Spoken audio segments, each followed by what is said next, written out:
Hello my dear learner and welcome back to my YouTube channel. आज का जो article है वो मेरा डॉन न्यूज़ से है और डेफिनेटली मैं ये आर्टिकल आपके सामने पढ़ूंगी और इसमें ग्रामर के टिप्स आपको बताऊंगी और जितने भी एडवांस वोकैब या फ्रेजल वर्ब हैं उनके मीनिंग भी आपको बताऊंगी। तो स्टार्ट करते हैं आज का article. Gloves comes off as government loses patience with PTI. कहते हैं ग्लव्स का मतलब होता है जो हमारे दस्ताने होते हैं। कम्स ऑफ का मतलब उतारना। As government loses patience with PTI, जिस तरह गवर्नमेंट ने वो लूज कर दिया है अपना पेशेंस, अपना सब्र विद पीटीआई। ठीक है जी। अगर हम वर्ड टू वर्ड हम मीनिंग करें तो इसका ये बनता है, लेकिन इसका ये मीनिंग नहीं है। ग्लव्स कम ऑफ ये एक फ्रेजल वर्ब है और जिसका मतलब होता है कि किसी के साथ लड़ाई के लिए तैयार हो जाना। ठीक है जी। ये देखें यहाँ मैंने इसका मीनिंग भी लिख दिया है और इसकी एग्जाम्पल भी लिख दी है। देखें, gloves come off used for saying that people are group are ready to fight. कहते हैं कि लोग और जो ग्रुप हैं वो तैयार हैं लड़ने के लिए, आर्ग्यू करने के लिए, compete करने, मुकाबला करने के लिए, as hard as they can without showing any care और रिस्पेक्ट फॉर ईच अदर। कहते हैं कि वो तैयार है दूसरे से लड़ाई करने के लिए, ऐसी लड़ाई कि जिसमें एक दूसरे की रिस्पेक्ट नहीं करेंगे। जिस तरह कोई दूसरा उससे बात करेगा वो उनके साथ उस तरह ही बात करेंगे, उस तरह का ही बिहेव करेंगे। तो ये था ग्लव्स कम ऑफ, जो कि इडियोमेटिक एक्सप्रेशन है और जिसका मीनिंग है किसी दूसरे के साथ लड़ाई के लिए तैयार होना, कि जिस तरह वो बंदा जिस तरह की जिस सतह पे वो लड़ाई करेगा उस तरह के साथ ही उससे लड़ाई की जाएगी, उसके साथ नरमी का बिहेव नहीं किया जाएगा। ये देखिए इसकी अब एग्जाम्पल्स देखें। We have played it by their rule so far but now the gloves are come off. ठीक है जी। कहते हैं ये देखें, वी हैव प्लेड इट, हमने ये खेला है, बाय देयर रूल सो फार, कहते उन्होंने जो रूल किए थे, जो फर्ज करें कि दो पॉलिटिकल पार्टीज हैं, उन्होंने एक रूल्स किया कि इसके मुताबिक हमने सेनेट या पार्लियामेंट किसी को भी चलाना है। कहते हैं उसकी एग्जाम्पल ली जा रही है कि we have played it by their rule so far, कि हमने उनके रूल्स के मुताबिक ये सब कुछ खेला है। But now the gloves are come off, कहते हैं कि अब जो ग्लव्स हैं, अब जो लड़ाई है वो सतह पे होगी, कि क्योंकि ये हमें बाव नहीं दे रहे या हमारे साथ अच्छा बर्ताव नहीं किया जा रहा। ठीक है जी। ये है इडियोमेटिक एक्सप्रेशन जिसका मतलब है ग्लव्स कम ऑफ। अब हम इस आर्टिकल की डिटेल पढ़ते हैं। The federal government on Monday decided to ban the Pakistan Tehreek Insaf. ये कौन सा हमारे पास ये सेंटेंस है? बहुत इजी है, बहुत इजी है। ये आप लोगों ने मुझे कमेंट में बताना है। ठीक है जी। अ फार्मर, आगे देखिए, आगे मैं आपको बताती हूँ कि आगे कौन सा है, लेकिन ये आप लोगों ने मुझे पीछे वाला बताना है। अ फार्मर, एक फार्मर, रूलिंग पार्टी मतलब रूलिंग उस पार्टी ने जिसने क्या किया हो, एक हुकूमत की हो, which remained in power in central for 2018 to 2022। कहते हैं विच, जो कि रिमेन्ड रही थी। ठीक है जी। रिमेन ये V2 है, इसके साथ इज आर एम वाज पर कुछ भी नहीं है, तो हमें पता है ये पास्ट सिंपल का टेंस है, इसे आप पास्ट इंडेफिनिट भी कह सकते हैं।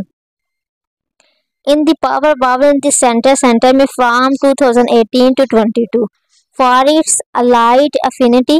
कहते हैं फॉर के लिए, इट्स की अलाइड अफिनिटी। अलाइड का मतलब होता है मतलब इल्जाम लगाना। अफिनिटी का मतलब किसी से कोई मतलब दिल लगी होना, कि उसकी तरफ हम अट्रैक्ट होते हैं, इसे कहते हैं अफिनिटी। ठीक है जी। फॉर इट्स अलाइड, अलाइड का मतलब इल्जाम लगाना। Affinity to the anti state element while also working out a reference to try to the top brass including its founder Imran Khan for a high treason under the Article 26। कहते हैं हमने ये देखें यहाँ से लेके यहाँ तक, ये एक बात है, यहाँ से लेके यहाँ तक जो मैंने पढ़ा है ये देखें जी वो एक बात है। अब आपको समझ नहीं आएगी कि ठीक है अभी तो अब हम कह रहे हैं कि रूलिंग पार्टी है जिसने 2018 से 2022 तक जो क्या किया है, हुकूमत की है, साथ ही हम लोग ये कह रहे हैं कि इसकी अफेक्शन है, इस पे इल्ज़ाम है कि ये एंटी स्टेट जो है उन लोगों की तरफ इनका झुकाव है। तो ये मैं आपको बताती हूँ कि किस तरह मिक्स करके इस राइटर ने एक अच्छा राइटर ने तो डेफिनेटली अच्छा लिखा है। वो लोग जिनको एक ग्रामर आती है, इंग्लिश आती है, उनके लिए पढ़ने में बहुत मजा आएगा ये पढ़ने में। लेकिन जो बिगनर है उनके लिए डिफिकल्ट है ये वाला सेंटेंस। ये देखें यहाँ तक ये वाला, आप इसे कट कर दें, ठीक है। यहाँ से अब decided to ban the Pakistan Tehreek Insaf, यहाँ से अब for its allied affinity to the anti-state element while also working out a reference to try the top brass including the founder Imran Khan for high trial under the Article 6।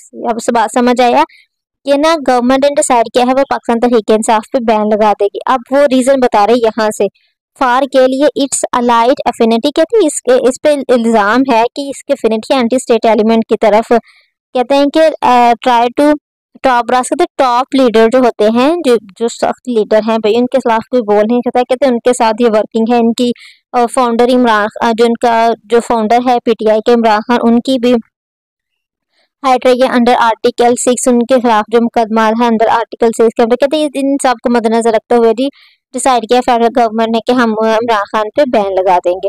ठीक है जी, ये article है बहुत ही complicated, नहीं ये जो sentence है बहुत ही कॉम्प्लिकेटेड है, हमें समझ नहीं आ रहा, इसलिए मैंने ये डिसाइड किया कि मैं आपको समझाऊं कि किस किस तरह जो है ना एक सेंटेंस खासतौर पर न्यूज़पेपर में या पैराग्राफ राइटिंग में या ऐसे राइटिंग में किस तरह लिख सकते हैं, बहुत इजीली आप लिख सकते हैं, पढ़ने वाले पे इम्पैक्ट छोड़े जो एक अच्छा सा। अब उसने ये कहा कि फेडरल गवर्नमेंट ने डिसाइड किया कि पाकिस्तान तहरीक इंसाफ पे बैन लगा देना है, ये इतनी सी बात होगी।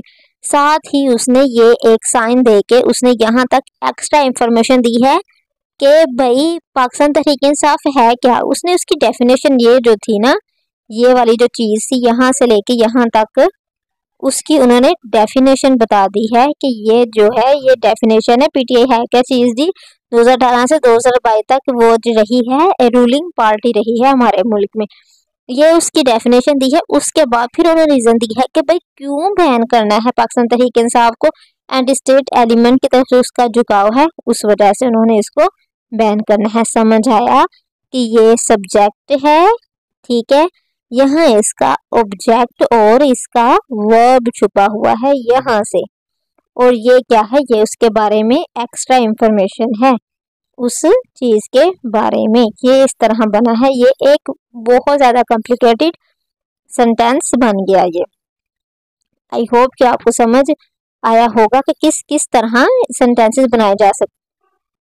आगे देखें जाए, कहा जा रहा है बिसाइड दीज टू डिसीजन, कहते इन दो डिसीजन के अलावा the government led by the PML and will also file a review petition, कहते ये काम करेगी और जो पीएमएल गवर्नमेंट है विल आल्सो वो करेगी अ फाइल, मतलब फाइल करना, अ रिव्यू पिटीशन मतलब ये एक क्या कहे लॉ की एक ज़बान है कि इसमें हम लोग पिटीशन दायर करते हैं। किसमें जी, सुप्रीम कोर्ट में in the reserve seat case, कहते रिजर्व सीट केस में which was decided by the full court in the favour of the PTI last week, कहते पीटीआई ने क्या किया, रिजर्व सीट जो थी उनके बारे में पीटीआई को फैसला दे दिया था। अब पीएमएल ने कहा है कि हम इनके खिलाफ क्या करेंगे, कोर्ट में जाएंगे। ठीक है जी, the government will also take action against a handful of overseas Pakistan for anti state activity. Handful of, ये देखिए कितना प्यारा वर्ड यूज किया हुआ है कि हम ये नहीं कहा कि जो थोड़े से लोग हैं दूसरे मुल्क जो एंटी स्टेट एक्टिविटीज कर रहे हैं उनके खिलाफ एक्शन लेंगे।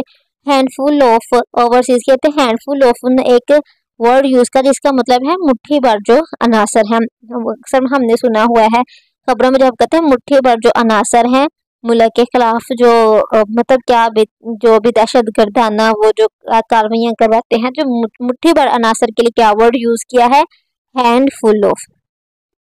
ठीक है जी, आप भी कह सकते हैं जब आप में किसी को कहना तो थोड़े से वो लोग हैं वो हमारा क्या बिगाड़ सकते हैं, they are handful of people, how can they treat us badly, या how can they do bad things with us, किसी तरह का वर्ड यूज कर सकते हैं। तो हैंडफुल का क्या मतलब है, मुट्ठी भर अनासर। ये था जी आज का आर्टिकल जिसे मैंने आपके सामने बहुत डिटेल से आपको बताना शुरू किया कि इंग्लिश क्या चीज़ है, किस तरह इसको लिख सकते हैं।